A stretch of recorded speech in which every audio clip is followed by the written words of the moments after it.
할렐루야. 귀한 말씀을 나누면서 하나님의 뜻, 또 하나님의 방법이 우리 오늘 예배드리신 모든 분들 가운데 충만하게 임하시기를 간절히 기도합니다. 성도님들, 혹시 인생을 살아가시면서 무서운 것이 있으십니까? 종종 사람들께 성도님들 만나보면 저는 무서운 것이 없어요 하시는 분들이 많이 있으신데요. 저는 제 인생에 무서운 것 두 가지가 있습니다. 첫 번째는 배고픔입니다. 저는 배고픔이 무섭습니다. 그래서 위대합니다. 배고픈 것이 그래서 좀 많이 배고픔을 좀 못 견디는 편이기도 해서 무엇인가 먹는 것을 참 즐기는 것 같습니다. 제가 두 번째로 무서워하는 것이 있는데요. 바로 어두움입니다. 종종 그 교회에서 새벽 기도나 이런 말씀들을 준비하고 가다 보면, 혹은 교회에서 일정이 늦게 끝나다 보면 교회에서 10시 반, 11시 이렇게 늦은 시간에 나갈 때가 있습니다. 그렇게 되면 이제 교육자실 문을 탁 열고 나가면 교회 복도에 불이 다 꺼져 있습니다. 전 그때부터 심장이 뛰기 시작합니다. 저는 어두운 거를 되게 무서워하는 편입니다. 그래서 이렇게 갑자기 등 뒤에 뭔가 오싹한 것 같고, 그래서 빠른 걸음으로 그 복도를 지나가곤 합니다. 하하, 저렇게 덩치도 큰 사람이 겁이 많아서 어떻게 하냐 하실지 모르겠는데, 저는 그렇게 어두움을 그렇게 좋아하지 않습니다. 근데 그럼에도 불구하고 그 어두운 그 복도에 저 끝에 화장실에 불이라도 켜져 있으면 저는 안도감을 얻습니다. 왜냐하면 제가 가야 될 길이 정확하게 보이기 때문입니다. 그렇습니다. 우리 인생에 어두운 길이 펼쳐져 있을 때 그곳에 하나의 등불만, 하나의 가로등만 켜져 있어도 우리는 그 길을 안심하며 갈 수 있는 것 같습니다. 오늘 우리가 나눴던 그 말씀이 이 어두운 세상을 살아가고 있는 우리에게 하나의 등불이 되는 말씀이 되는 것 같습니다.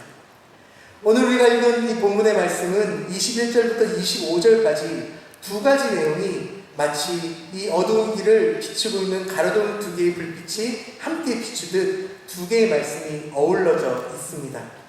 마치 사파처럼 이루어진 이 메시지는 예수님께서 직접 하나님의 사람들, 하나님의 백성들에게 전해주셨던 말씀입니다.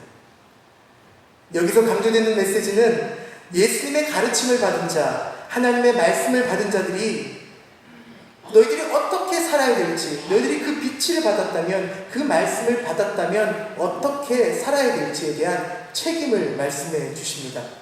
즉, 하나님의 빛을 받은 자, 하나님의 말씀을 받은 자들은 그 빛을 다른 사람에게, 그 말씀을 다른 사람에게 전해줘야 한다는 것입니다. 21절 사람이 등불을 가져오는 것으로 시작합니다. 여기서 언급된 등불이라는 것은 팔레스타인 지역에서 사용되던 흙으로 만들어진 납작한 등잔을 말합니다. 그리고 그 속에는 감람유가, 올리브유가 들어있고요. 그리고 거기에 심지가 있어서 그곳에 불을 붙여 사용하게 되어지는 것이죠. 이 등잔을 그 집에 있는 주인이 혹은 종이 그것을 방 안에 옮겨 놓으면 그 등잔을 통해서 그 빛이 온 방을 밝혀내고 집안에 있는 어둠을 물리치고 보이지 않는 것을 비추게 되었던 것입니다. 이 세상의 어둠을 밝히는 빛, 어둠을 물리치는 빛, 바로 이 온 세상을 비추시는 빛 예수 그리스도를 의미한다라고 볼 수 있습니다. 여기에서 가져온다는 것은 단지 이동의 의미가 아닙니다. 등불의 주인이 어둠을 물리치기 위해, 악한 것들과 잘못된 가치를 그곳에서 몰아내기 위해 이 어둠이 가득한 공간에 등불을 가져오는 것입니다. 이 등불을 가져오는 것은 바로 어두움의 끝이며 악한 가치들이 종말을 맞게 된다는 것입니다. 하나님께서 이 세상의 악함의 종말을 위해, 모든 어둠을 물리치시기 위해 마치 어두운 길을 밝히는 가로등처럼 참 등불 되시는 예수 그리스도를 우리의 인생 가운데, 우리의 역사 가운데 가지고 오셨습니다. 주님이 그 예수 그리스도를 통해 우리의 인생을 비추기 시작하시는 것입니다. 말씀은 이렇게 이어집니다. 말 아래나 평상 아래 두려 함이 아니냐. 우리가 등불을, 그 빛나는 것들을 말 아래, 평상 아래, 침상 아래 둘 수 있겠습니까? 아니라는 것입니다. 오늘 읽었던 이 본문과 평행절인 누가복음의 말씀에는 여기서 말하는 이 말을 등불을 덮는 그릇으로 설명을 합니다. 유대인들은 등불을 켜지 않을 때 그 등불을 덮는 그릇으로 덮어 두었다고 합니다. 혹은 사용하지 않는 그 등잔을 침상 아래 두었다라는 것이죠.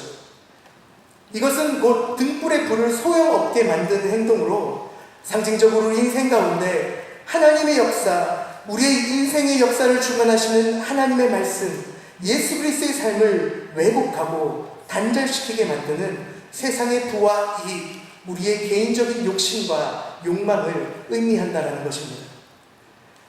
우리는 본능적으로 우리의 어둠을 지키고 싶어합니다. 우리의 지부가 만방에 드러나는 것을 두려워하는 것이죠. 아무리 하나님이 예수 그리스도를 우리 인생의 등불로 가져오시지만, 우리 인생을 비추기 위해 그 빛을 우리에게 주시지만, 때로는 우리 인간이 가진 죄를 향한 욕망과 욕심, 그리고 그 부끄러움이 드러나는 것을 숨기는, 마치 저 아담과 하와가 자신의 몸을 가리고 숨겼던 것처럼 그 등불을 거절하고 또 거부하는 것입니다. 우리는 하나님의 그 등불을 우리의 그릇으로 꺼서는 안 될 것입니다. 예수 그리스도 그 위대하신 그 이름을 우리의 침상 아래 혹은 우리 인생의 구석에 둘 수 없다라는 것입니다. 그러면 우리가 이 등불을 어디에 두어야겠습니까? 21절 이렇게 말씀하십니다. 등경 위에 두는 것이 아니냐. 등경은 등잔을 올려놓던 받침대였습니다. 그런데 가난했던 유대인들은 이 모든 가정에 이 등경을 갖다 놓지는 못했습니다. 그래서 흙으로 된 그 집에 그 바람벽에 튀어나온 이렇게 바구니처럼 이런 모양을 만들어서 그 돌출구 위에 그 등잔을 올려놨다고 합니다. 등잔을 등경 위에 둔다는 것이 무엇입니까? 주인이 등불을 가져오는 것은 어둠을 몰아내고 그 집안을 환하게 밝히는 것이 목적이라고 말씀드렸습니다. 이 등불의 불빛이 가장 잘 퍼져나갈 수 있는 장소, 낮은 곳이 아니라 그 높은 곳에, 그 우리 인생의 가장 높은 곳에 그 등잔을 두어야 한다는 것입니다. 이러한 등경은 상징적으로 모든 어둠을 몰아내고 복음의 빛을 세상에 널리 전파해야 되는 사명을 가진 교회를 말합니다. 오직 예수 그리스도가 머무는 교회, 오직 빛이 되신 그 예수 그리스도께서 불타오르는 그것이 바로 교회여야 하지 않겠습니까? 방금 전 등불이 예수 그리스도를 상징한다 말씀드렸습니다. 예수 그리스도는 모든 온 세상에 만연한 죄악과 어둠을 몰아내시고 하나님 나라의 진리의 세계를 이 땅 가운데 건설하시기 위해 오신 하나님의 참 빛이십니다. 곧 세상을 밝히는 유일한 참 빛이십니다. 복음이십니다. 그 복음의 빛을 세상 곳곳에 비추도록 하기 위해 우리 교회는 이 세상의 중심에 서서 흔들리지 않고 그 복음의 빛을 비추어내야 하지 않겠습니까? 22절의 말씀은 이렇습니다. 드러내려 하지 않고는 숨긴 것이 없고 나타내려 하지 않고는 감춘 것이 없다. 숨긴 것은 언제나 드러나게 마련이다라는 뜻입니다. 해 아래 모든 사물이 숨겨질 수 없습니다. 밝히 드러낸다. 모든 어두운 것들이 드러난다는 것은 우리가 그렇게 생각을 많이 해보지 않아도 우리가 삶 속에서 배우는 상식이지 않습니까? 우리 남성분들은 어떠십니까? 우리가 아무리 비자금이 아니죠. 비상금을 우리가 아무리 지혜롭게 숨긴다 하더라도 우리 사모님들은, 우리 아내들은 기가 막히게 찾아냅니다. 어디에 숨겨도 그것을 찾아내십니다. 참 지혜가 가득하신 것 같습니다. 그런데 신비롭게도 우리 남편들은 아내가 숨겨놓은 비상금을 찾지 못합니다. 하나님 앞에서 그 어떤 것도 감출 수 없습니다. 그리고 우리는 하나님이 감추신 것은 우리가 찾을 수 없습니다. 단지 하나님께서 하나님의 비밀을 우리에게 보여주실 때, 하나님이 하나님의 말씀을 우리에게 계시하실 때, 하나님의 뜻을 우리에게 직접 보여주실 때 우리는 그것을 알 수 있는 것입니다. 하나님은 우리에게 자신의 비밀을 숨기지 않고 보여주고 계십니다. 우리에게 계시함으로 모든 것을 열어주십니다. 예수 그리스도의 모든 삶은 메시아적인 것이었습니다. 당시 사람들은 마치 숨겨진 비유처럼 들려주시는 것만 들을 수 있었고 보여주시는 것만 볼 수 있었던 것입니다. 하지만 예수 그리스도의 비밀은 숨겨져 있었지만 실제로 예수 그리스도께서 죽음과 부활을 통해 하나님의 아들로 확정된 그 사건을 통해 예수님이 우리의 메시아이심이 이미 온 만방 가운데 드러나게 되었습니다. 이제 하나님께서는 다시 오실 그 심판의 날에 모든 영광으로 온 세상을 이 어둠을 물리치실 그 예수를 우리 가운데 밝히 더욱 드러내실 것입니다. 우리 인생의 역할과 목적, 우리의 소망이 바로 다시 오실 예수 그리스도, 그 빛 대신 예수님께 있다는 것입니다. 23절 귀 있는 자는 들으라, 제발 좀 들으라 말씀하시며 이 중요한 말을 마음에 써서 너희 가슴에, 너희 안에 깊이 새기라 각성을 촉구하는 외침을 오늘 이 말씀 가운데 하고 계십니다. 너희가 무엇을 듣는가 스스로 삼가라. 세번역에 이렇게 되어 있습니다. 너희는 조심하여 들으라. 그 하나님의 말씀을 조심스럽게 우리의 마음에 받아 그 비밀을 온전히 깨달으라 말씀하고 계십니다. 너희의 헤아리는 그 헤아림으로 너희가 헤아림을 받을 것이며 더 받으리니.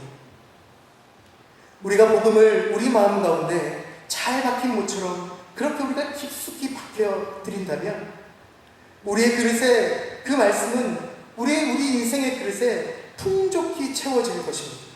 그리고 그 말씀은 우리 그릇에 넘쳐나도록 풍성함을 가지고 있습니다. 하지만 그 말씀이 우리 그릇에서 흘러넘쳐서 사라지는 것이 아니라 하나님께서는 그 말씀을 통해 우리의 그릇을 더욱더 확장시키시며 더 크게 이해할 것이라 오늘 우리의 말씀 가운데 설명하고 계시다는 것입니다. 2절은 공동번역에 이렇게 되어 있습니다. 너희가 남에게 달아주면 달아주는 만큼 받을 뿐 아니라 거기에 덤까지 더 받을 것이다. 전체적인 의미는 이런 것이죠. 남에게 행한 것에 대한 보응의 개념, 즉 심는 대로, 너희들이 묵상한 대로, 너희들이 심은 대로 받게 될 것이라 말씀을 하십니다. 그런데 오늘 본문은 단지 그냥 어떻게 내가 드리는 대로 바로 보상받는 것이 아니라 내가 드리고 내가 깊이 묵상하고 더 생각하고 더 헤아리는 그것을 더 많이 하면 할수록 그것 이상의 것을 주님이 우리에게 주신다 말씀하고 있는 것입니다. 대등한 보상이 아니라 더 받게 된다는 표현을 덧붙여 우리 인생의 다양한 사건들 속에 그리고 삶 속에 일어날 수 있는 복음의 풍성함을 우리에게 말씀하고 계십니다. 마지막 25절의 말씀이 이렇습니다. 있는 자는 받을 것이요 없는 자는 그 있는 것조차 빼앗기리라. 즉 천국의 비밀을 알려고 노력하며 그 복음의 비밀을 이 세상 가운데 드러내기에 힘쓰는 자는 더 많은 비밀을 알게 되고 관심을 갖지 않고 듣지도 않는 사람은 그들이 갖고 있던 것조차 뺏기게 될 것이라는 것입니다. 이것은 우리에게 굉장히 희망적이고 좋은 말씀이기도 하지만 매우 두려운 말씀이기도 합니다. 주님은 친히 이 땅의 어둠을 물리치시기 위해 참빛 예수 그리스도를 우리 인생 가운데 역사 가운데 비추어 주셨습니다. 우리는 그 빛을 받아 마치 등경 위의 등불처럼 우리의 모든 삶으로 그 복음을 이 세상 가운데 비추어야 합니다. 우리가 받은 그 빛을 헤아리고 마음에 새겨서 그 주님의 비밀을 우리의 삶 속에 깊이 깨닫고 그것들을 실천하며 살아야겠습니다. 그 복음의 그 깊이를 우리의 말과 우리의 행동으로 주변 사람들에게 드러내야 하지 않겠습니까? 이 세상이 어둡다라 말합니다. 이 세상에 빛이 없다라고 얘기합니다. 오늘 우리가 살아가고 있는 세상에 온전한 것이 없습니다. 정치, 사회, 경제, 교육, 우리가 살아가고 있는 모든 삶의 터전 가운데 어느 것 하나 쉽게 정답을 가지고 혹은 비상구 출구를 가지고 있는 것이 많지 않아 보인다라는 것입니다. 그런데 오늘 우리의 세상이 무너지는 것은 이 어둠이 가득한 것은 이 세상에 빛이 없기 때문이 아닙니다. 하나님께서 이미 역사 속에 주신 그 예수 그리스도의 등불을 받은 하나님의 백성들이, 그 교회가 주님의 등불을 온전히 비추지 못하고 그 예수 그리스도의 아름다운 빛을 우리의 것으로 덮어버렸기 때문에, 우리가 주님의 그 복음을 우리 인생의 구석에 방치해버렸기 때문에 우리 이 세상이 이렇게 어려워지고 어두워진 것이 아니겠습니까? 우리가 잘못됐기에 찾아온 절망이라는 것입니다. 하지만 이것이 끝이 아닙니다. 우리가 이렇게 예수님의 가르침과 우리가 예수님께서 내주신 그 빛을 가볍게 대한다면 죄송합니다. 우리가 아무리 교회지만 우리 또한 그 빛을 잃어버리고 빼앗기게 될 수 있다는 것입니다.